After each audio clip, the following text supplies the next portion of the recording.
ఒక phone call ద్వారా ఏ రోజైనా ఫ్రాడ్ జరగొచ్చు.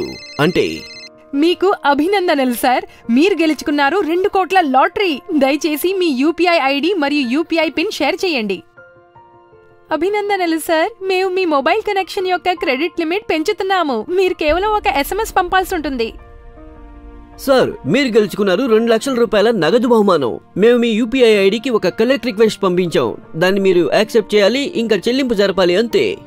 సార్, చూస్తూ ఉంటే మీ ఖాతాలో ఏదో అనుమానాస్పద కార్యకలాపం జరిగినట్లు అనిపిస్తోంది. మేము మిమ్మల్ని ఫ్రాడ్ నుంచి కాపాడేందుకు అకౌంట్ రిజిస్టర్ చేసేందుకు ఒక ఓటీపీ పంపున్నాము. దాన్ని వెంటనే మాకు షేర్ చేయండి. సార్, మీ డెబిట్ కార్డ్ పై మోసపూరిత లావాదేవీ కనిపిస్తోంది. అలాగే డబ్బు కూడా తీయబడింది. త్వరగా మీ డెబిట్ కార్డ్ నంబర్ మాతో షేర్ చేయండి. మోసానికి పాల్పడేవారు ఈ రకమైన ఆకర్షణీయమైన భయపెట్టే కాల్స్ ద్వారా వినియోగదారులను లోబర్చుకుని ఖాతా సమాచారం పొందుతారు. కానీ షేరింగ్ ఎప్పుడు కేరింగ్ కాదు. మనం జాగ్రత్తగా ఉండాలి.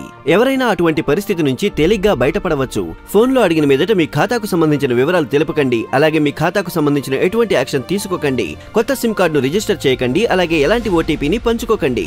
గుర్తుంచుకోండి, ఏ ప్రతిష్టాత్మక సంస్థ అయినా ఈ వివరాలు అడిగేందుకు ఎప్పుడూ కాల్ చేయదు.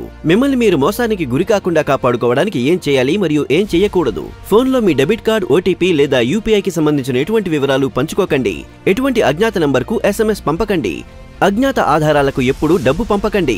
సోషల్ మీడియా ప్లాట్ఫామ్ పై మీ లావాదేవీ వివరాలను పంచకండి. ఏదైనా అనుమానాస్పద కార్యకలాపానికి సంబంధించి రిపోర్ట్ చేయడానికి మీ బ్యాంకు లేదా టెలికాం ఆపరేటర్ కంపెనీని సంప్రదించండి.